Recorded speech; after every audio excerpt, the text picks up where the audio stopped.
Did you know that in colonial Haiti, there was a woman who became so consumed by rage that she transformed into a vengeful forest spirit? Her name was Celeste.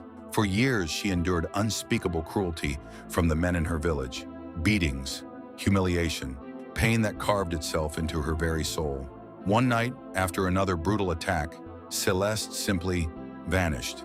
She walked into the mountains and never came back. But something else did.